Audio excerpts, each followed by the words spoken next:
प्रियंका की नई नई शादी हुई थी। ससुराल आकर उसे पता चला कि उसकी सास मधुरिमा तो बहुत जुगाड़ू है। वो कोई ना कोई जुगाड़ लगाकर हर मुश्किल का समाधान कर ही देती है। उसका जुगाड़ जादुई रूप से काम करता है। प्रियंका ने ससुराल में अपना पहला कदम रखा था। घर में चारों तरफ खुशियों का माहौल था। प्रियंका की सास बहू बेटे की आरती उतारने की तैयारी कर रही थी।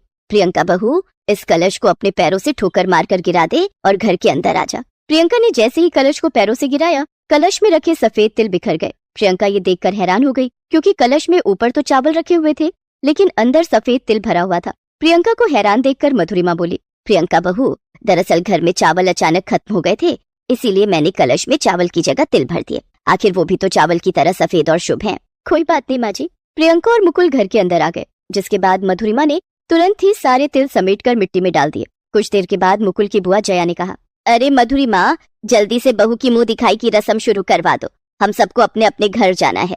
जया दीदी, इतनी भी क्या जल्दी है, आप कल चली जाना। मधुरिमा ने दूसरे मेहमानों को भी एक दिन और रोक लिया। घर में मेहमानों का जमघट लगा हुआ था। रात हो गई थी। सभी मेहमानों को खाना खिलाया गया। खाना खाकर सभी सो गए। दूसरे दिन, मधुरिमा, आज शुक्रवार है, तुझे तो पता है ना कि आज मैं नहा धोकर सबसे पहले माता रानी की पूजा करती हूँ, उन्हें सफेद फूल चढ़ाती हूँ। तेरे घर में तो सफेद फूल है ही नहीं। जया दीदी, बस इतनी सी बात, मैं अभी आपके लिए सफेद फूल लाती हूँ। प्रियंका ये सब देख रही थी। अब माँ जी सफेद फूल कहाँ से लाएंगी? तभी प्रियंका ने देखा कि मधुरिमा ने जो सफेद तिल मिट्टी में डाल दिया था, वहाँ एक ही रात में सफेद फूल उगाए थे। प्रियंका के आश्चर्य का कोई ठिकाना न रहा। अरे, ये कैसे हो गया? कल तक तो यहाँ कोई भी पौधा नहीं था और आज फूल आ गए। माँ जी कोई जादूगर है क्या? मधुरिमा वो सफेद फूल तोड़कर जया को दे देती है और जया उन फूलों से माता रानी की पूजा करती है। उस दिन प्रियंका की मुंह दिखाई की रस्म शुरू होती है। सभी रिश्तेदार और पड़ोसी प्रियंका की मुंह दिखाई करते हैं और उसे गिफ्ट देते हैं। मधुरिमा भी प्रियंका को देने के लिए एक सोने की अंगूठी लाई थी। प्रियंका बहू, ये सोने की अंगूठी मेरी तरफ से, अगर पसंद हो तो इसे अभी पहन ले। माँ जी, ये अंगूठी तो बहुत सुंदर है। इतना कहकर प्रियंका सोने की अंगूठी पहन लेती है, लेकिन वो अंगूठी ढीली थी। माँ जी, ये अंगूठी तो ढीली है। तो चिंता मत कर, मैं अभी इसे फिट कर देती हूँ। मधुरिमा ने अंगूठी में सुनहरे रंग का धागा लपेट दिया। ले बहू, अब ये अंगूठी तेरी उंगली में फिट आएगी।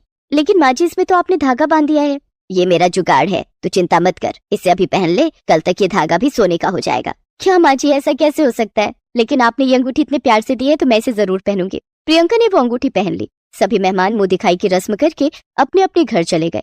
दूसरे दिन जब प्रियंका सोकर उठी तो अंगूठी में से धागा गायब था, लेकिन अंगूठी अब भी उसकी उंगली में बिल्कुल फिट आ रही थी। ये कैसे हो सकता है? कल तक तो ये अंगूठी ढीली थी। माँ जी ने इसमें धागा लपेट कर इसे ठीक किया था। आज वो धागा भी गायब है और अंगूठी ढीली भी नहीं हो रही। क्या माँ जी कोई जादू जानती हैं? धीरे धीरे प्रियंका घर के कामकाज संभालने लगी। मधुरिमा घर के कामों में उसका हाथ बटाती थी। एक दिन प्रियंका रसोई में बर्तन धो रही थी, तभी उसने देखा कि वॉश बेसिन में एक बड़ा सा छेद हो गया है। उसमें से पानी बाहर आ रहा था और पूरी रसोई में भर रहा था। माँ जी, इस वॉश बेसिन में तो छेद हो गया है, जिसके कारण पूरी रसोई में पानी भर रहा है। तो चिंता मत कर, मैं अभी कुछ जुगाड़ करती हूँ। मधुरिमा ने थोड़ी सी आटे की लोई ली और उसे वॉश बेसिन में उस जगह चिपका दिया जहाँ छेद हुआ था। माँ जी, ये तो आटा है, सीमेंट थोड़ी है, इससे पानी नहीं रुकेगा। तू देखती जा, पानी इससे जरूर रुकेगा। और सचमुच गीले आटे से वॉश बेसिन से निकलने वाला पानी एकदम रुक गया। थोड़ी देर बाद मधुरिमा ने देखा कि वो गीला आटा सूख कर बिल्कुल सीमेंट की तरह हो गया था। वाह, मेरी सास तो बहुत जुगाड़ू है और जादू भी जानती है। गीले आटे को सीमेंट में बदल दिया। मानना पड़ेगा मेरी सास को, करोड़ों में एक है। मैं तो माँ जी की फैन हो गई हूँ। अब प्रियंका अपनी हर छोटी मोटी मुश्किलें लेकर मधुरिमा के पास जाती और मधुरिमा अपने जुगाड़ से उसका कोई ना कोई हल निकाल लेती। माँ जी, देखिए ना, मेरा ये कुर्ता बहुत टाइट हो गया है, अब इसे मैं कैसे पहनूं? ला, इसे मैं ठीक कर देती हूँ। क्या आपको सिलाई करनी भी आती है? हाँ, और क्या, मुकुल और तेरे पापा के कपड़े भी मैं ही सिलती हूँ। मधुरिमा ने प्रियंका के कुर्ते के दोनों साइड में अलग रंग का कपड़ा जोड़ दिया, जिससे प्रियंका का कुर्ता न सिर्फ उसे फिट आ गया, बल्कि वो एक डिजाइनर कुर्ता बन गया। अरे वाह माँ जी, आपको तो फैशन डिजाइनर होना चाहिए। आपने मेरे कुर्ते को बिल्कुल नया लुक दे दिया है। दोनों सास बहू बातें कर रही थी, तभी प्रियंका के ससुर शेखर ने आवाज लगाई। अरे भाग्यवान, दोनों सास बहू को फुर्सत मिल गई हो तो जरा हम पर भी ध्यान दे दो। क्या बात है, क्यों हल्ला मचा रहे हो? माँ, रात के 8 बज गए हैं, आज खाना नहीं मिलेगा क्या? मुझे खाना खाकर जल्दी सोना है, कल सुबह ऑफिस जल्दी जाना है, बॉस की मीटिंग है।